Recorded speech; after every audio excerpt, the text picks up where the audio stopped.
So without further ado, let me first invite our first speakers, Dr. Stephan, all the way from Brussels, and I got a chance to pay a courtesy visit when I was in Brussels earlier last month, and then we had a brief conversation about this conference or forum.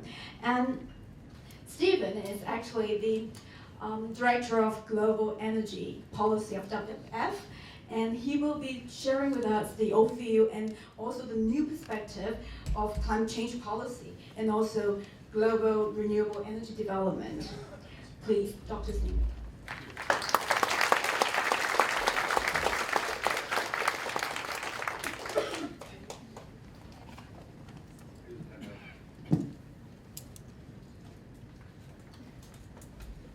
Thank you very much for inviting me. It's a pleasure to be here. Actually, it's my first time to be in Hong Kong. I was a couple of times in China, but it's really a pleasure for me to be in this kind of living, vibrating city where entrepreneurial, innovative things are happening, hopefully. Again, I thank you all, and I'm looking forward to give you the perspective of WWF in the more global context. So I'm not getting into the specifics of the Hong Kong energy and economic policy. I think I'll leave that to other people who are much more sophisticated and knowledgeable on that one. But I think my role as Global Energy Policy Director is to give an overview where we think we are with regard to renewables, where we should be with regard to renewables, and what are the current status of development of renewables. I don't think I have to repeat that WWF is standing for a target of a long-term 2050 100% renewable energy supply, not only electricity. We think it's doable. We've done a study on that one. Of course, it's ambitious. I'm not talking here about that one. I'm talking about where we stand on the way toward this ambitious goal worldwide. Thank you. So how do I now move that one? A short recap. This is from the IPCC, the Intergovernmental Panel on Climate Change, which is the most authoritative body and advisor to the process on climate change. They showed us that despite the Rio Protocol, despite the Rio Convention, despite the Kyoto Protocol, and other moves we have seen, thankfully internationally, global greenhouse gas emissions are still growing unabated, unfortunately. Of those, depicted here in yellow, is the growth of fossil fuel related emissions, roughly about 2/3 and more of all global greenhouse gas emissions. So all is nothing in terms of climate change if we do not curtail global fossil fuel carbon emissions. I think we need to keep that in mind, although of course other sources also play a role. But of course, climate issues, climate concerns are not the only reason why we support and promote renewables. I'm not going into the other arguments here, but there are many other reasons which play a role, particularly for developing countries. That's water consumption of fossil fuels, which is not the case with solar and wind, which water issues becoming a big issue, in particular in developing countries, in drier countries. It's the job issues. On average, renewables provide up to 3 times more job per unit energy created than fossil fuels and nuclear. It's issue of import dependence and volatility of import fossil fuel energy prices. So if you have reliable renewable energy systems, your price and your costs are predictable, independent of the roller coasters of the oil prices, for instance, etc., etc. I'm not talking about that one, but I want to just highlight the issue that there's more than just a climate issue. So if you look at the fossil fuel and cement emissions in particular, then you see the growth from year to year, and you see in particular that the percentage growth in the last years from year to year were higher between 2010 and 2015, despite the economic crisis globally, than it was in the early years since 1990, the year when basically climate change awareness started. And I think that's worrying. That's worrying despite the situation of the science, despite the situation of the planet. However, having said this one, we should not forget that very likely by 2014, very likely, based on new assessments by the International Energy Agency, probably global energy-related CO2 has stopped to grow, has stagnated. despite economic growth, which is a very good news.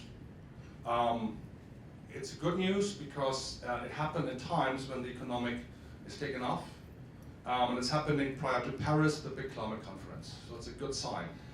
And also important is, and I think that's very important to keep in mind, much of that overall stagnation of CO2 can be attributed very likely to China. China is portrayed in many countries in the West. I know what I'm talking about because where I'm coming from, this is a very vibrant issue.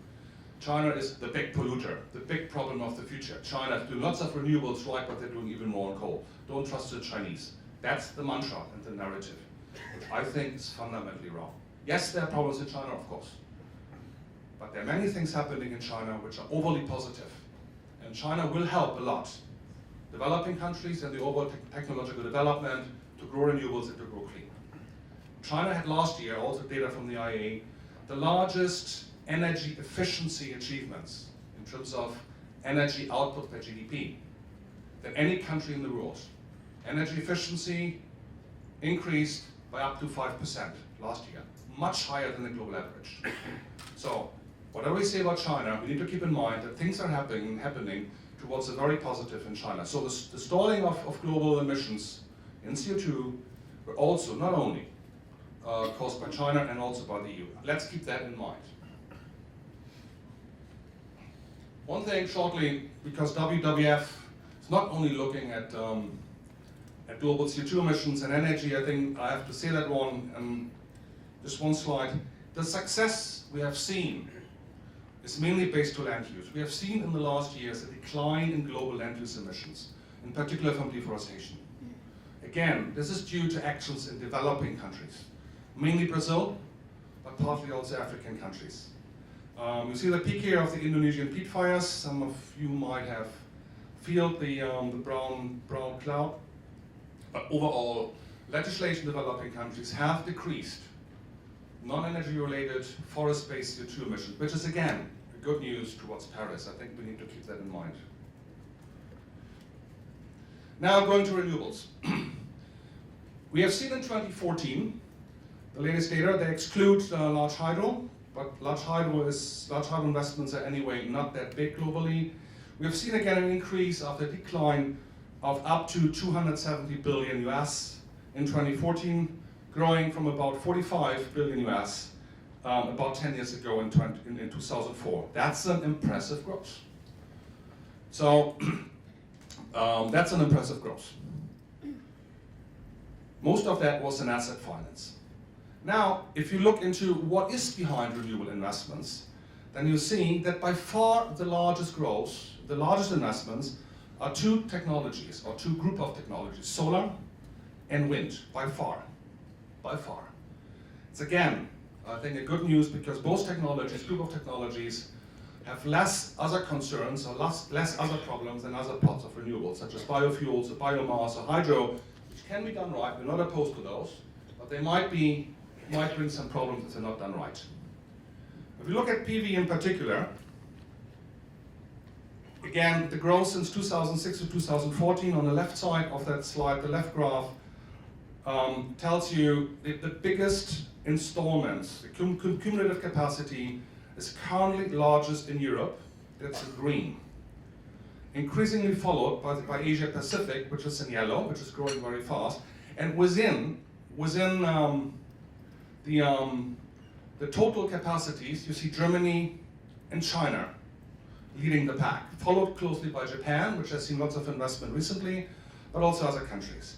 In terms of added capacity in 2014, where we have seen the recent biggest investments, China was leading by far, followed again by Japan, because Japan had lots of new feed-in tariffs and lots of new laws following Fukushima and following the debate about nuclear. So that's what the future of PV is. That's very likely in China and Japan, unless the other countries pick up. Let's look at wind.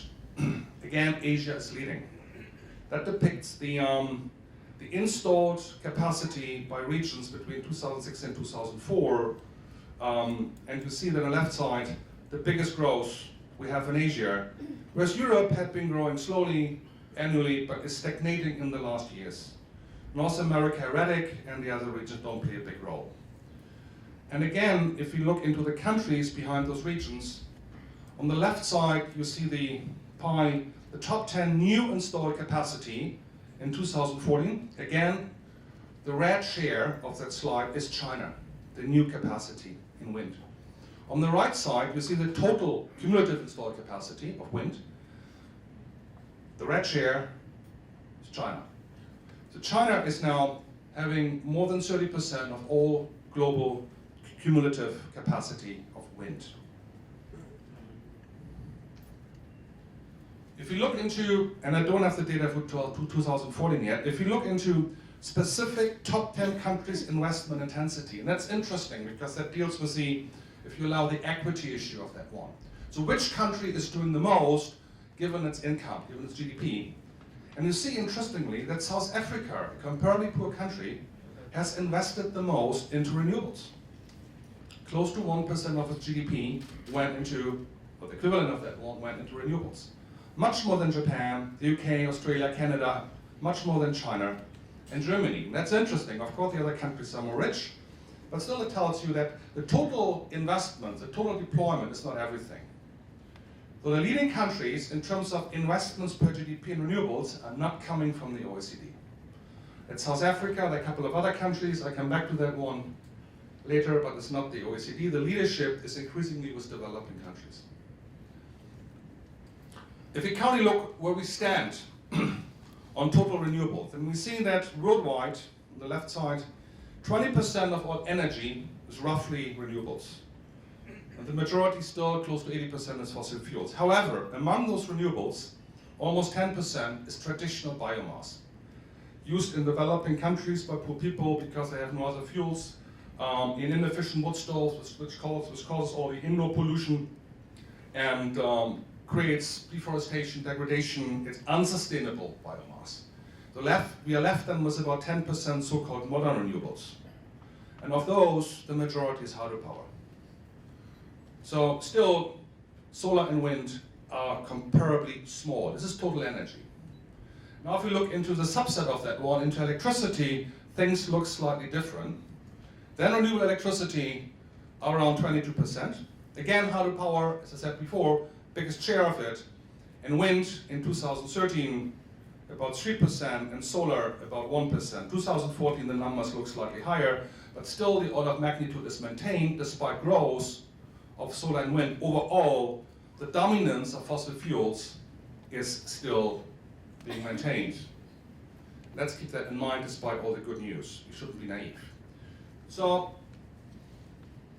some trends. The globally 10 largest investors, measured in percent of GDP, as I told you before, start with Mauritius, Uruguay, Costa Rica, Nicaragua, South Africa, Chile, all with about 1% of GDP investments into renewables in 2013-2014. Those are not OECD countries. It's quite interesting. And these countries are not doing it necessarily because of climate change. They're doing it because it makes economic, social sense for them to invest into renewables. We need to keep that in mind. It's not because of climate change. And if you look into other bigger countries, recently new targets agreed and discussed include Mexico. They agreed to double their renewable energy power by 2018 to 25% of all electricity. China might look into total capacity of 300 to 400 gigawatts solar and wind in next five-year plan by 2020. Might. Already they are leading worldwide, which is about 40 to 60% of present coal capacity. India just agreed in a larger international process led by the new Modi government to install about 160 new gigawatts of solar and wind in just the next 10 years, which is huge. Compare that to about 220 gigawatt of existing power capacity. India is a poor country. It's a powerful country, it's a large country, but it's still a poor country. Indonesia, they have recently agreed with a president decree on a new target on renewables of 25% by 2023.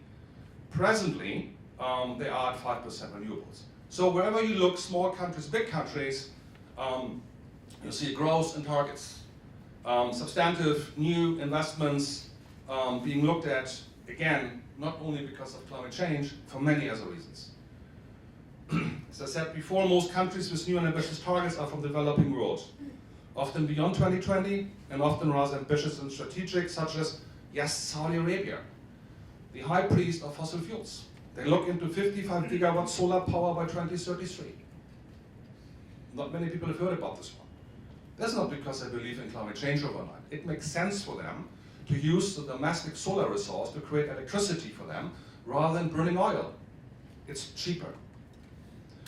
EU, however, is still leading with per capita deployment of renewables. Let's keep that in mind, how much renewables you have per capita. Solar and wind in particular. By end of second quarter 2014, this is about 1 year ago, I don't have the most recent data, Germany hit 32% renewable energy supply in the power sector.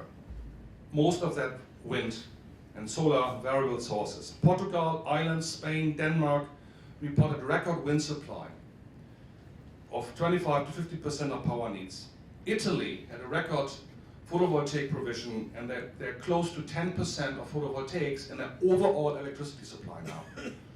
Offshore in UK and Netherlands and soon in Germany is picking up. So we see overall good trends. Another point is the costs, and I think that's important. What we've seen in last year figure for 2013, the growth in solar PV capacity in orange, and the annual global investments in solar PV in blue. So you see that the annual global investment in solar PV went down last year, but the installation went up, and that's a direct function of the cost decline. So that's actually a good message. You do more with less money.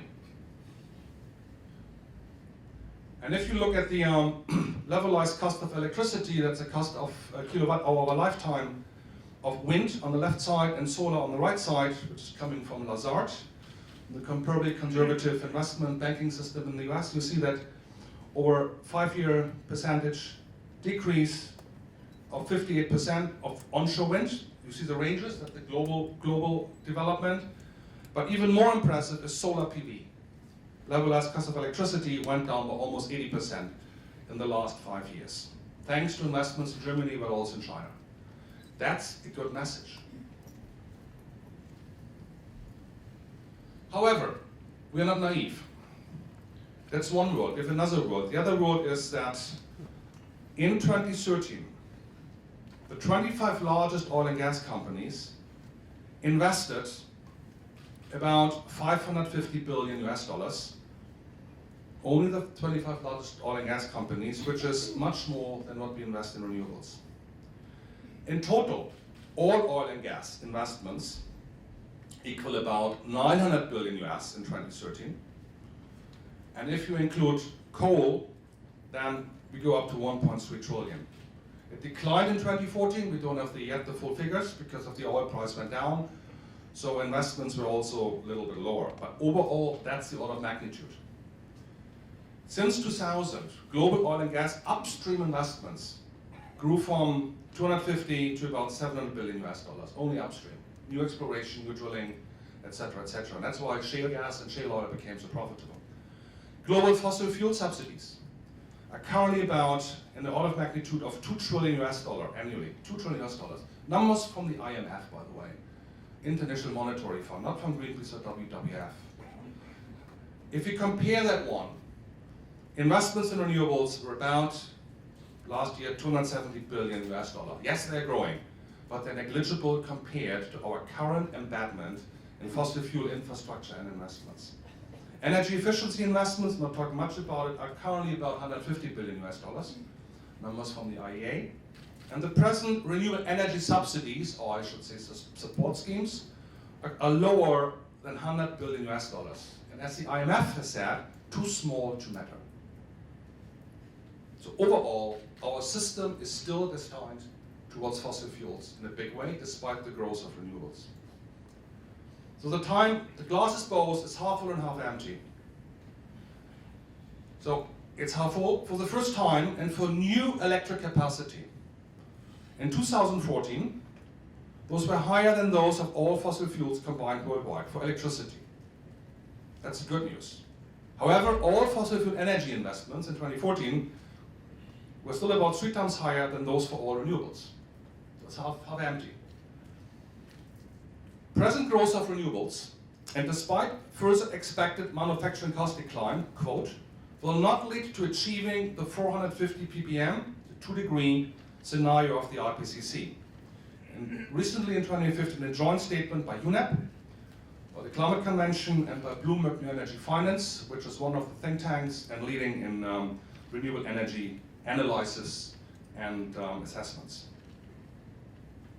Now, the number of countries with renewable energy policies by type in the last 4 years. I'm not going into detail here, but you see that the number of countries with energy policies by type are growing, and most interestingly is growing biggest, and that's important for Hong Kong, I believe, is net metering policy in green. The green color, it's the third from the left of each of the blocks. It's growing substantively. Others are growing as well, such as biofuel mandates, tendering, feed-in tariffs, but biggest growth is in net metering, which is a precondition for economically effective installation, manufacturing, and provision of energy by solar photovoltaics. That's why countries are doing it. It makes sense, economic sense. Countries with renewable energy policies in 2005, almost 10 years ago. Looks okay, but still a little bit deserted, huh? Oh, countries with renewable energy policies in early 2014. And then, according to the color, you see the numbers of policies for renewables in those countries. And you're seeing that leading with numbers of policies for renewables is India, is China, the US, and Canada. It doesn't talk to the success of those policies, right? Because some of those countries look good on paper with policies, but very often those policies take dust on the shelf, let's be very honest.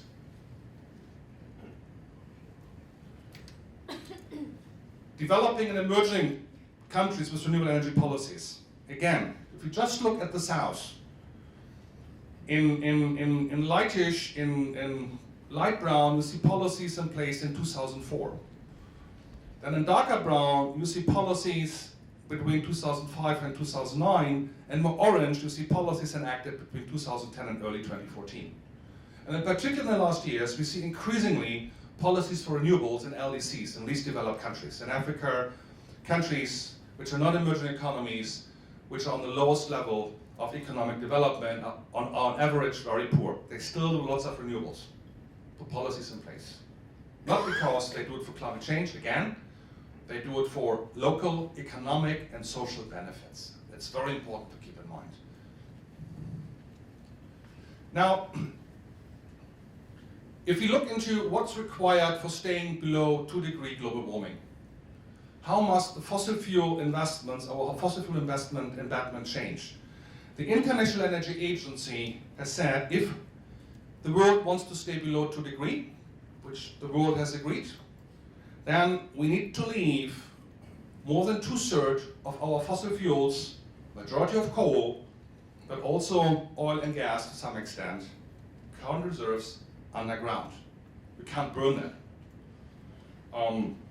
So that's a quite substantive message to the oil companies, which is discussed also, gas companies as well, and coal companies, what is discussed as a so-called carbon bubble in the investment cycle. I'm not talking much about that one.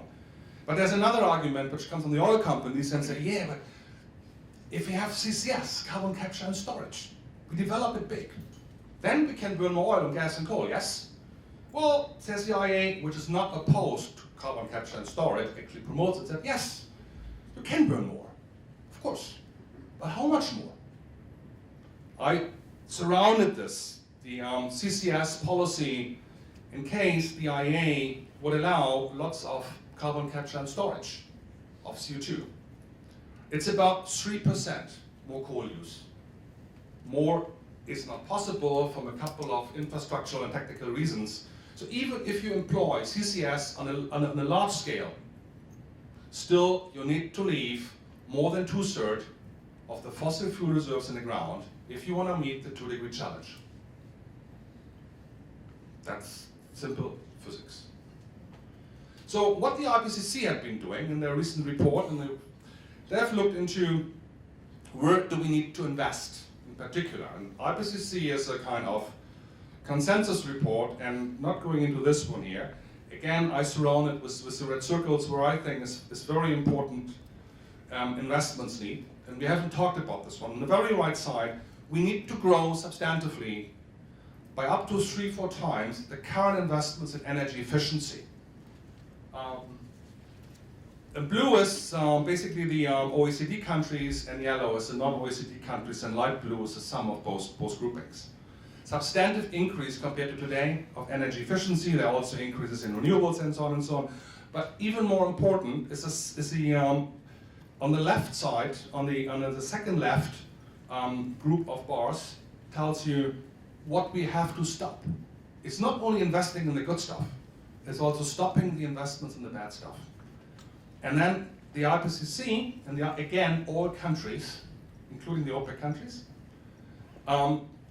said if we want to stay below 2 degrees by 2030, we need to reduce our fossil fuel investments in extraction of fossil fuels by up to 400 billion per year, which is substantively of what is currently being invested.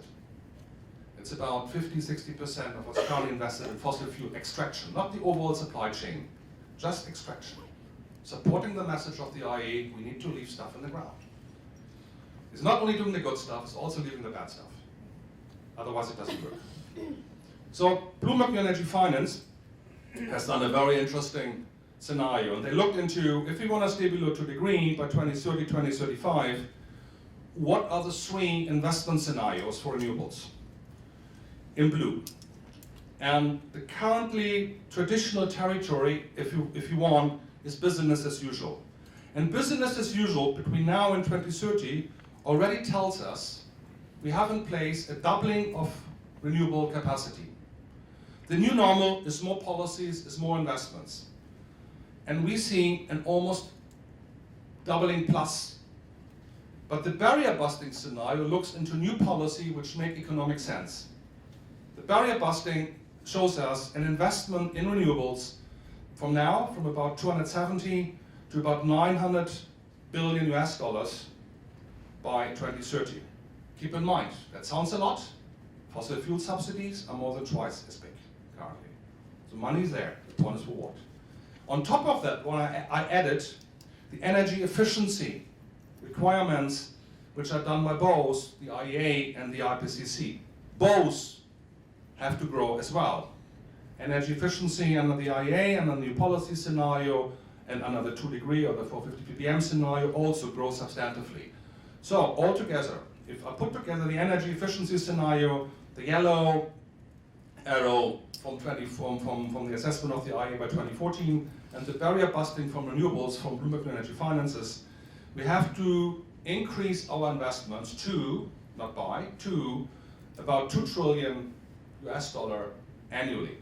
Again, that's roughly the amount what we currently pay for fossil fuel subsidies.